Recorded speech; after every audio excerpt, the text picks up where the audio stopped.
Dear students, I hope you will be fine. आज की इस वीडियो में हम पढ़ेंगे poem the huntsman. Edward Lowbury ने ये पोएम लिखी है। इस पोएम का जो बेसिक थीम और मैसेज है वो ये है कि जो शख्स ज़्यादा बातें करता है उसको ज़िंदगी में ज़्यादा नुकसानात होते हैं। यहाँ पर एक ऐसे शख्स की कहानी बयान की गई है जो कि अफ्रीका का शिकारी है, हंट्समैन है उसको कहते हैं जी। तो उसकी आदत ये है कि वो जो भी खबर देखता है, किसी चीज़ को देखता है अजीबो गरीब, तो वो फ़ौरन लोगों को बताना शुरू कर देता है। तो इस पोएम के अंदर भी ऐसा ही हुआ है कि उसने एक इंसानी खोपड़ी को देखा और उससे वो पूछता है how did you come here, कि तुम यहाँ पर कैसे आई। तो उसने बता भी दिया कि ज़्यादा बातें करने की वजह से, टॉकिंग ब्रॉट मी हियर, कि ज़्यादा फजूल बातें करने की वजह से मैं यहाँ पर आई। तो ये बादशाह के पास जाता है, बादशाह को ये जाके किस्सा बताता है, वो इसके ऊपर एतबार नहीं कर पाता।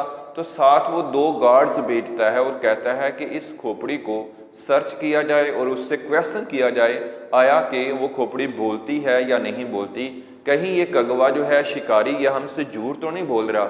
और इसी तरह वो इंस्ट्रक्शन देता है गार्ड्स को, बादशाह, कि अगर खोपड़ी ना बोले तो इस कगवा शिकारी को वहीं पर कत्ल कर देना। इसकी सज़ा यही है कि इसने बादशाह से झूठ बोला है।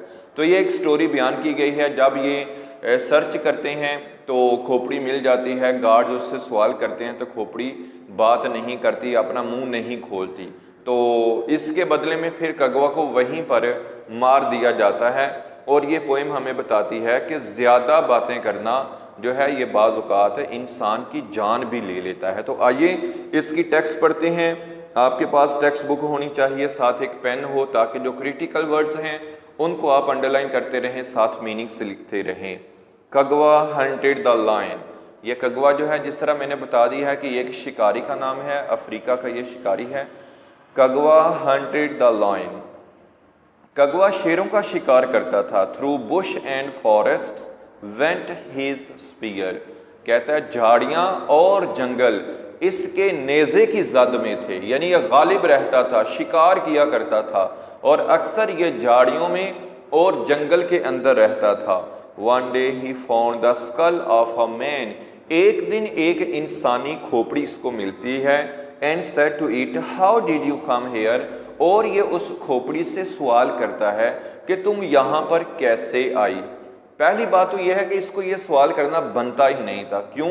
कि वो एक बेजान इंसानी खोपड़ी थी और बेजान चीज़ों से कोई भी अक्लमंद शख्स जो है ये बातें नहीं करता। लेकिन कगवा उसके पास बैठता है और उससे बात करता है कि तुम यहाँ पर कैसे पहुँची।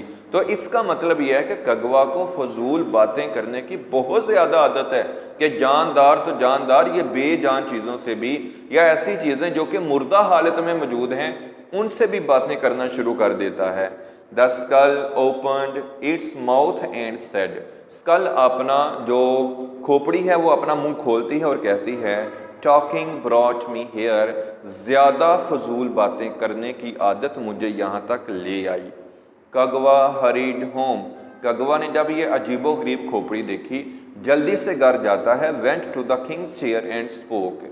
और बादशाह सलामत की जो चेयर है, जो तख्त है, उसके पास जाता है और कहता है in the forest I found a talking skull, कि जंगल के अंदर मैंने एक बातें करने वाली खोपड़ी देखी।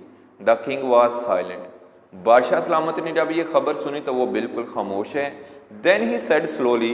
फिर बादशाह ने आहिस्ता से कहा never since I was born of my mother have I seen or hear of a skull which spoke.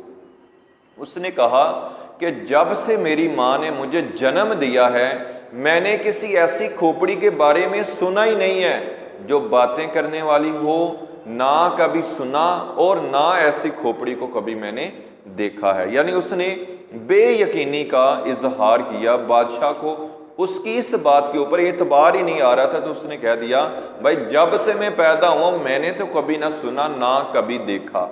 लेकिन ये बंदा बार बार इंसिस्ट करता जा रहा है। तो बादशाह सलामत ने फिर क्या किया? The king called out his guards. तो बादशाह ने अपने सिपाहियों को, गार्ड्स को बुलवाया two of you go with him, कहा तुम दोनों इस कगवा शिकारी के साथ जाओ, and find the talking skull, जिस खोपड़ी की ये बात बंदा कर रहा है उस खोपड़ी को जरा ढूंढो।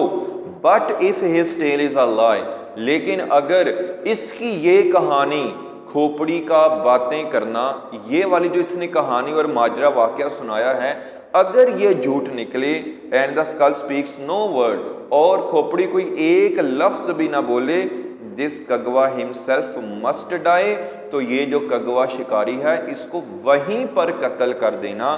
इसकी सजा यही है कि इसने बादशाह से झूठ बोला, तो सजा के तौर पर इसको अब कत्ल किया जाएगा। They wrote into the forest, अब ये दोनों गार्ड्स और कगवा शिकारी जो है ये जंगल की तरफ चले गए सवार होके।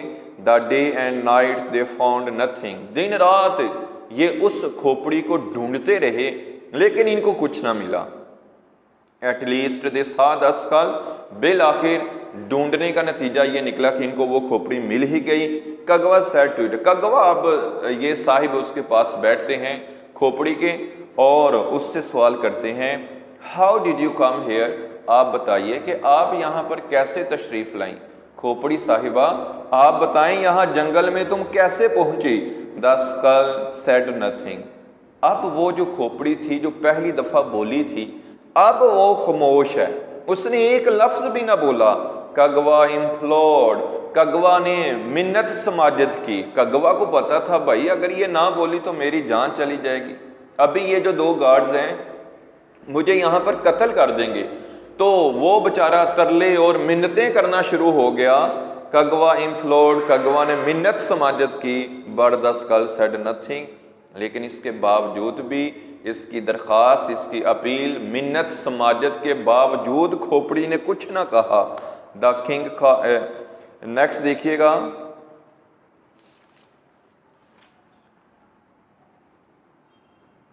The guards said kneel down, the guards said kneel down, तो वो जो गार्ड्स साथ मौजूद थे उन्होंने कहा कि चलो अब घुटनों के बल झुक जाओ।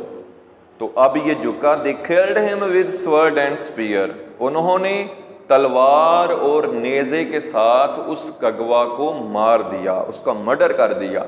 Then the skull open its mouth, अब इसकी खोपड़ी उस खोपड़ी के पास जाके जब रुकी, ठहरी, पड़ी, तो अब उस खोपड़ी ने अपना मुंह खोला।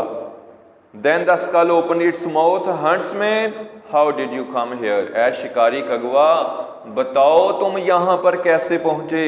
तुम तो शिकार करने वाले थे, तुम तो शेरों का शिकार करते, झाड़ियों और इस जंगल के ऊपर गालिब रहते थे, तो तुम्हारा ये अंजाम और तुम्हारी सूरत हाल ये कैसे बन गई कि तुम्हें कत्ल कर दिया गया और तुम्हारी खोपड़ी भी अब मेरे पास पड़ी हुई है। Huntsman how did you come here, and the dead man answered, अब ये जो मुर्दार और मरा हुआ शख्स था यानी कगवा, ये बोला, कहा टॉकिंग ब्रॉट मी हियर, ज़्यादा फजूल बातें करने की जो आदत है ये आदत मुझे यहाँ तक ले आई है। तो इस पोइम में से हमें लेसन यही मिलता है कि जो शख्स ज़्यादा बातें करता है वो ज़्यादा गलतियाँ करता है। तो मैं उम्मीद करता हूँ आपको इस पोइम की समझ आ चुकी होगी।